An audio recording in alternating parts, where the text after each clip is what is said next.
말씀을 사모하고 예배를 사모해서 나온 거룩한 백성들을 축복하여 주시옵시고, 오늘도 이 하나님의 말씀이 우리에게 보여지게 하시며 들려줄 수 있도록 축복하여 주시옵소서.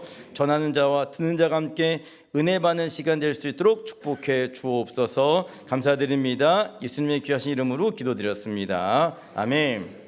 옆 사람과 함께 인사하겠습니다. 잘 오셨습니다. 네, 잘 오셨습니다.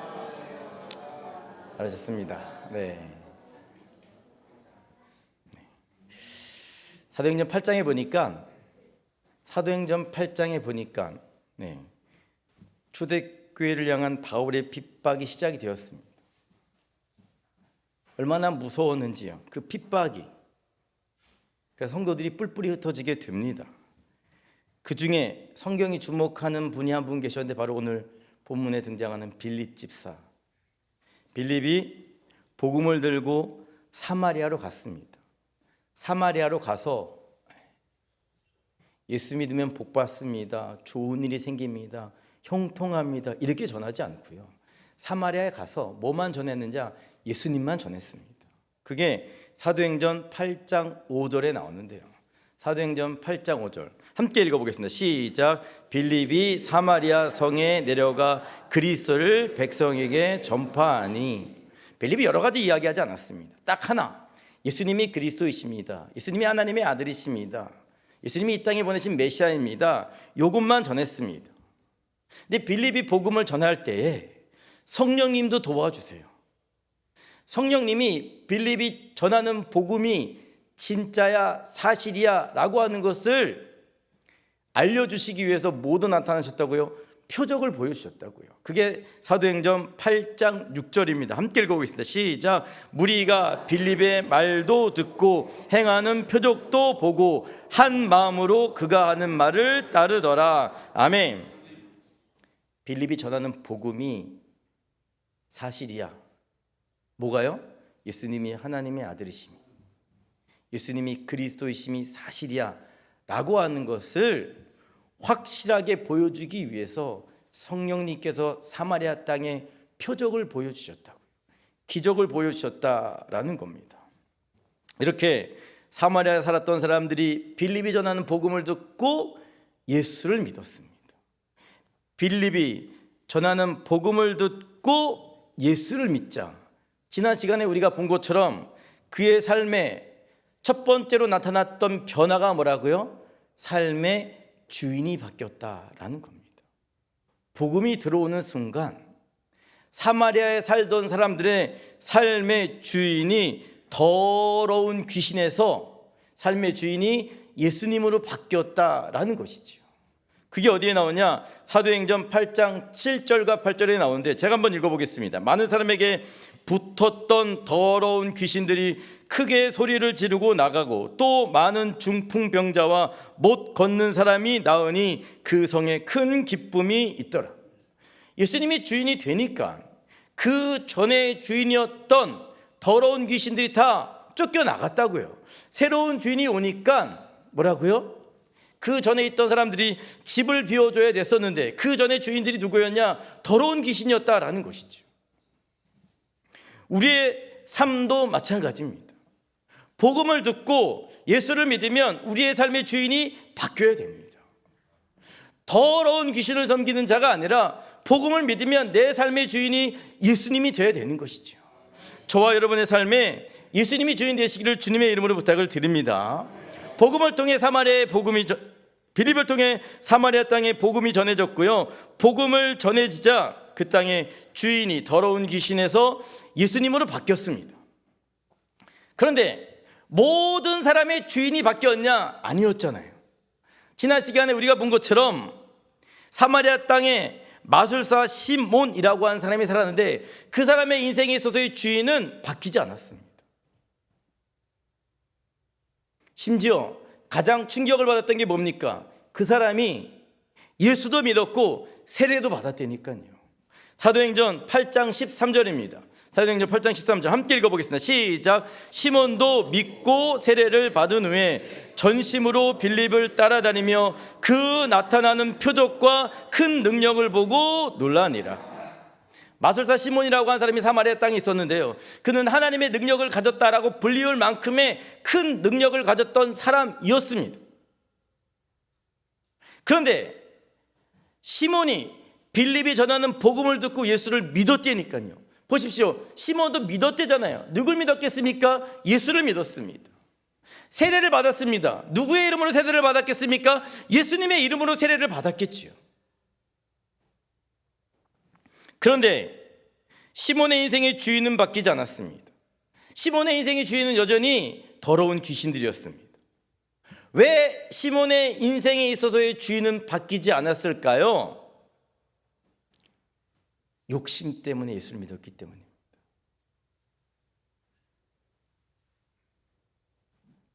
은혜로 감사하는 마음으로 믿었던 것이 아니라 뭔가 기대하는 마음으로 믿었기 때문에 그의 삶의 주인이 바뀌지 않았다라는 것이죠. 요한복음 2장 23절 24절 제가 한번 읽어보겠습니다. 6월절에 예수께서 예루살렘에 계시니 많은 사람이 그의 행하시는 표적을 보고, 그 다음에 보십시오, 뭐라고요? 그의 이름을 믿었으니.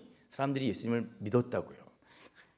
24절입니다. 예수는 그의 몸을 그들에게 의탁하지 아니하셨으니 이는 친히 모든 사람을 아심이요.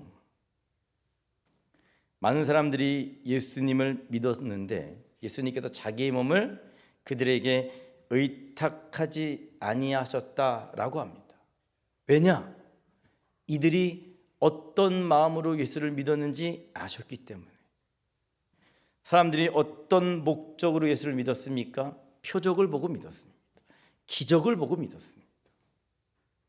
표적을 보고 예수를 믿는 사람, 기적을 보고 예수를 믿는 사람들은요, 기적이 사라지면, 더 큰 기적이 나타나지 않으면 떠날 것을 아셨기 때문에 예수님께서 뭐라고요?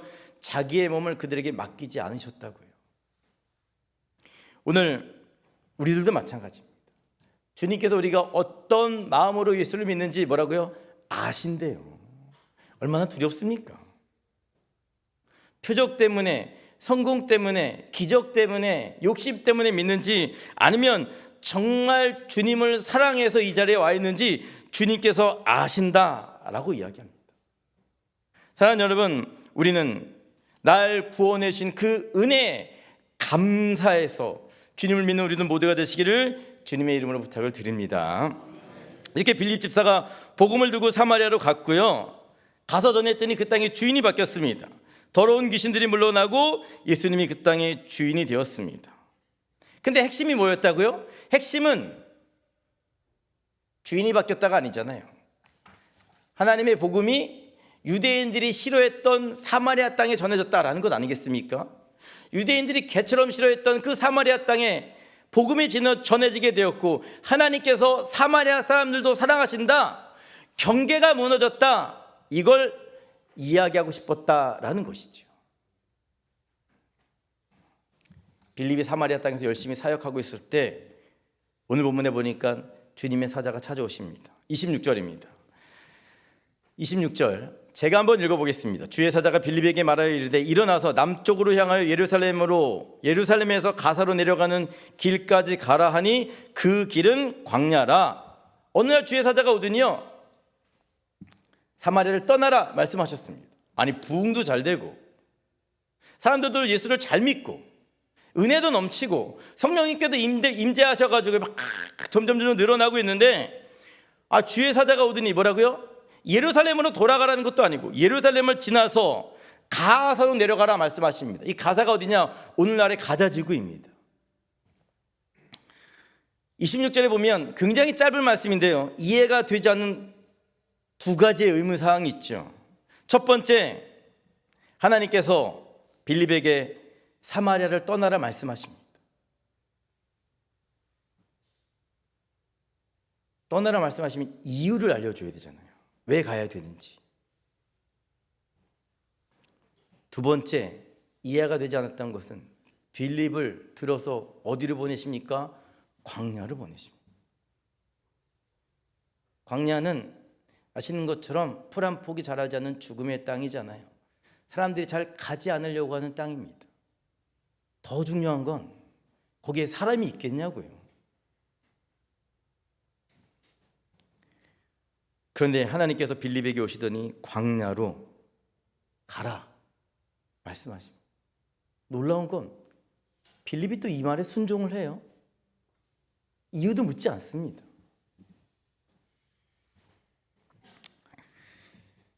신방 때마다 자주 이야기를 듣는 목사님이 계십니다. 인터넷이라 실명은 밝힐 수가 없고, 그분께서 쉬는 날에는 사모님과 자주 여러 곳을 다니셨다 이렇게 이야기하시더라고요.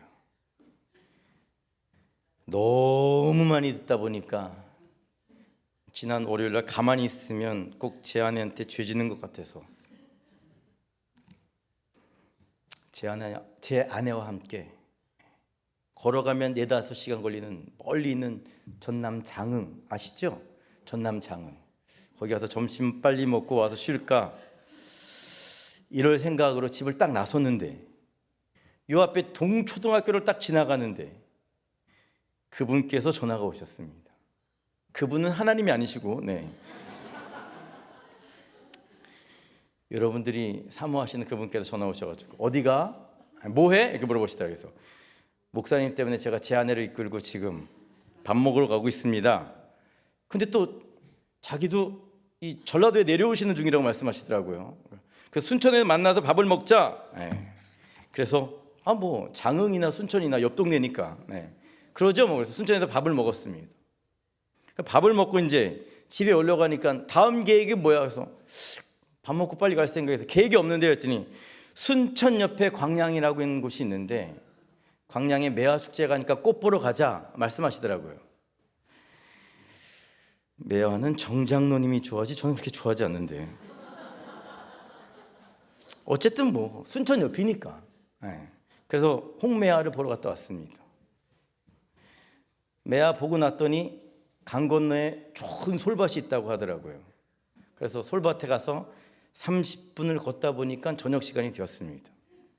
저녁을 먹고 이제 헤어지려고 하는데 정신 차리고 보니까 경남 하동이 와 있더라고요. 제가 너 안 피곤하세요? 안 피곤하대요. 대단하십니다. 어쨌든 제 계획은 걸어서 다시 5시간 걸리는 장흥 가서 밥 먹고 빨리 올 생각이었습니다. 물론 걸어가는 건 아니었지만, 그런데 식사하라고 옆으로 오려니까 장흥 옆에 순천에 갔고요. 순천에 갔더니 꽃 보러 오래서 광양까지 갔고요. 또 강 건너가면 맛있는 제철국집 있다고 해가지고 가봤더니 경남 하동이었습니다. 갔던 이유는 다 이유가 있었다니까요. 밥 먹으러 갔고 꽃 보러 갔고 솔밭 거들어 갔고, 만약에 가기 싫었다고 한다면 안 갔겠지요. 이해가 돼서 간 겁니다. 제가 선택해서 간 겁니다. 빌립은 아니었습니다. 사마리아에서 열심히 사역하고 있는데 하나님께 딱 오시더니 가래요. 어디로요? 광야로요. 물어봐야 되잖아요. 하나님, 여기도 있는데 왜 광야로 가라고 하십니까? 하나님, 예루살렘도 아니고 가사도 아니고 왜 아무도 없는 곳으로 가라고 하십니까? 물어야 되는데 빌립이요, 묻지 않고 갑니다. 거기가 광야라고 하는데 가요. 왜 갈까요? 그의 인생의 주인이 하나님이시니까. 창세기 22장에 나오는 아브라함도 마찬가지입니다. 오늘 하나님께서 오셨어요. 오시더니 네 사랑하는 아들 이삭을 번제로 바치래요. 저 같았으면 하나님 왜 이삭입니까? 하나님 왜 다른 것 안 되나요? 물어봤을 텐데 이 아브라함이라고 하는 사람 하나님께 묻질 않아요. 그 다음날 일찍 일어나서 자기 아들 데리고 가잖아요. 어디로? 모리아 산으로. 뭐하러? 번제 드리러. 어떻게 묻지 않고 갈 수 있었을까요? 아브라함의 인생의 주인이 하나님이시니까.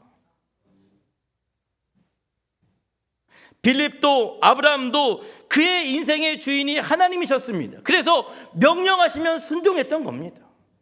왜 해야 되나요? 뜻이 뭔가요? 묻지 않고 주인이 명령하시니까, 주인이 말씀하시니까 그 명령에 순종했다니까요.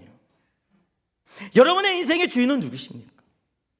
하나님이 말씀하실 때, 하나님께서 명령하실 때 아이고 하나님 왜 하필 나입니까? 옆에 장로님들도 많이 계시고 집사님도 많이 계시고 권사님도 많이 계시고 안 되면 청년들도 있고 어린애들도 있는데 왜 하나님 나입니까? 이런 사람의 주인이 과연 하나님이시겠냐고요. 종에게 필요한 것은 이해와 설득이 아니에요. 종에게 필요한 것은 순종인 줄로 믿습니다. 주인이 명령하실 때 순종할 수 있는 우리들 모두가 되기를 주님의 이름으로 부탁을 드립니다.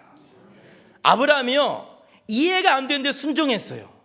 순종했더니 누구를 만나게 됩니까? 여호와 이레의 하나님을 만나게 됩니다. 모든 것을 준비해 주시는 하나님을 만나게 됩니다. 그런데 아브라함이 순종하지 않았다고 생각해 보십시오. 하나님 이해시켜 주세요. 나를 설득해 주세요. 그래서 순종하지 않았다고 한다면 그 아브라함이 여호와 이레의 하나님을 만났겠냐고요. 순종했기 때문에 여호와 이레의 하나님을 만나게 된 줄로 믿습니다. 오늘 말씀도 마찬가지입니다. 하나님께서 명령하세요. 빌립에게 가라고 하셔요. 하필 그 땅이 광야였어요. 빌립이 순종해서 갑니다. 뜻도 모르고 이해도 모르고 왜 가라고 한지도 모르고 말씀하시니까 갑니다. 가니까 깨닫게 돼요. 어떤 것을 깨닫게 되는지 보도록 하겠습니다. 27절 28절입니다. 제가 한번 읽어보겠습니다. 일어나 가서 보니 에디오피아 사람 곧 에디오피아 여왕 간닥의 모든 국고를 맡은 관리인 네시가 예배하러 예루살렘에 왔다가 돌아가는데 수레를 타고 선지자 이사야의 글을 읽더라. 빌립이 도착하자마자 깨닫게 됩니다. 아무도 안 다니는 길에 에디오피아의 네시 국고 맡은 자가 지나간다는 것을 보고 하나님께서 이 사람 때문에 보내셨구나. 순종하면 보여지게 될 줄은 믿습니다. 근데 오늘 빌립이 만난 사람이 누구냐? 에디오피아의 국고를 맡은 사람이었고요. 그는 또 네시였습니다. 네시가 누군지 아시죠? 네, 남성의 성기를 잘라버린 사람. 고대 국가에서는요, 고대 국가는 반란이 너무 자주 일어나서 그래서 누구에게 중요한 지책을 맡겼느냐? 주로 내시들에게 맡겼다라는 겁니다. 성경에 보면 다니엘도 외국인이 국무총리 자리까지 올라갔던 것으로 보면 내시라고 하는 이야기도 있습니다. 왜? 반란을 꿈꾸거나 정치적인 욕망을 갖지 못하게 남자의 성기를 잘라버렸기 때문에 그렇습니다.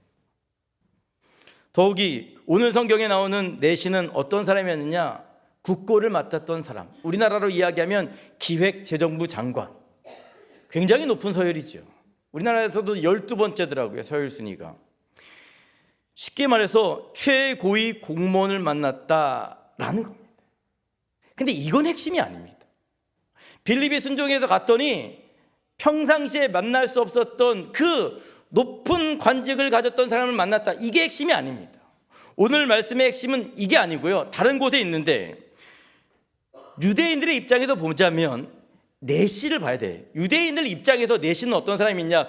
유대인들 입장에서의 내시는 하나님의 총회에 들어갈 수 없었던 사람들입니다.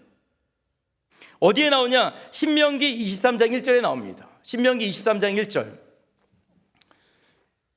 신명기 23장 1절. 네, 함께 읽어보겠습니다. 시작. 고환이 상한 자나 음경이 잘린 자는 여호와의 총회에 들어오지 못하리라. 여호와의 총회에 들어갈 수 없다라고 하는 것은 예배의 자리로 나갈 수 없다는 거예요. 예배의 자리로 나갈 수 없다라고 하는 것은 하나님의 백성이 될 수 없다라는 뜻입니다. 이방인이 은혜 받고 나 하나님 백성이 되겠습니다라고 하면 예배의 자리에 나갈 수 있었습니다. 근데 유대인이라고 할지라도 성기가 잘린 사람은 어디에 나갈 수 없었냐? 하나님께 예배드려 나갈 수 없었습니다. 하나님께 예배드려 나갈 수 없었다라고 하는 것은 어떤 의미가 있냐? 구원받을 수 없었다라는 뜻이에요. 아무리 하나님의 백성, 아무리 유대인으로 태어났다고 할지라도 내시는 뭐라고요? 구원받을 수 없었다라는 겁니다. 이제 왜 하나님께서 빌립을 내시에게 보낸지 아시겠습니까? 하나님께서 빌립을 내시에게 보내셨던 이유는, 내시는 율법에 의해서 저주받은 자였지만 예수님의 십자가로 말미암아 구원받은 자가 되었다라는 겁니다. 내시는 율법에 따르면 하나님께로 나아갈 수 없었지만 예수님의 십자가를 통해서는 뭐라고요? 믿음으로 하나님의 백성이 될 수 있었다고요. 그러니까 하나님께서 빌립에게 전해주고 싶었던 말씀이 이겁니다. 하나님께서 빌립을 사마리아로 보내셔서 유대인들이 개처럼 생각했던 그 사마리아 사람들을 구원해 주신 것은 하나님께서 사마리아 사람들도 사랑하신다 보여주셨고요. 하나님께서 그 광야에 홀로 남아있던 내시에게 빌립을 보내셨던 것은 율법을 통해서 구원받는 것이 아니라 무엇을 통해서? 예수님을 믿는 십자가를 통해서 구원받는다라고 하는 것을 내시를 통해서 보여주신 겁니다. 오늘 저와 여러분도 마찬가지입니다. 우리가 구원받을 수 있는 하나님께서 방법을 가르쳐 주셨는데 그것은 율법을 잘 지켰을 때 구원받는 것이 아니라 예수님의 십자가를 통해서 그 십자가를 믿는 자들만이 구원을 받을 수 있다. 빌립 집사를 통해서 오늘 우리에게 알려주고 계신 겁니다. 사랑하는 여러분, 예수를 통해서 구원받을 수 있는 저희 모두가 되시기를 주님의 이름으로 부탁을 드립니다. 근데 제가 오늘 말씀을 준비하다가 마지막으로 깨달은 게 있습니다. 빌립을 통해서 깨달은 것은 말씀에 순종하기가 쉽지 않다라는 겁니다.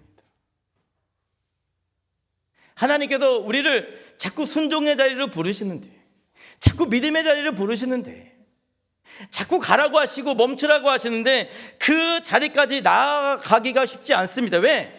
이유를 말씀해 주지 않으시니까. 우리가 순종하지 못하는 이유, 우리가 절망하는 이유, 우리가 좌절하는 이유, 믿음이 없어서가 아니라 하나님께서 이유를 설명해 주지 않으시기 때문에 우리가 순종의 자리로 나아가지 못한다니까요. 그런데 오늘 빌립 집사를 통해서 깨닫게 되는 것은 이유를 모르더라도 순종하면 하나님께서 보여주시고 알게 해주신다는 거예요. 순종하면 아브라함이 하나님을 만났던 것처럼 하나님을 만나게 될 줄로 믿습니다. 순종하면 빌립 집사님이 하나님의 뜻을 깨달았던 것처럼 우리도 깨닫게 될 줄로 믿습니다. 사랑하는 여러분, 오늘 우리에게 필요한 것은 이해와 설득이 아니에요. 이걸 왜 해야 되는지, 하나님께서 왜 나에게 이런 고난을 허락하셨는지, 왜 나로 하여금 십자가의 길을 걷게 하시는지, 이게 중요하지 않아요. 오늘 하나님께서 오늘 우리에게 원하신 것은요, 순종이에요. 순종. 일단 가보래요. 순종하래요. 그러면 나머지는 하나님께서 책임져 주신대요. 하나님께서 인도해 주신대요. 오늘 나중에 집에 가서 한번 성경을 읽어보십시오. 빌립이 가서 한 것은 아무것도 없습니다. 그냥 세례 준 것밖에 없어요. 그 사람이 이미 다 알고 있잖아요. 성경을 다 읽고 있고 하나님을 믿으려고 하는 마음도 있고, 빌립이 한 건 아무것도 없습니다. 순종했더니 하나님께서 다 하셨습니다. 여러분들도 순종하면 하나님께서 모든 것을 다 하여 주실 줄 믿습니다. 순종하면 저와 여러분 모두가 되시기를 주님의 이름으로 부탁을 드립니다. 이 시간 다 함께 찬송 391장 찬양하면서 함께 기도했으면 좋겠습니다.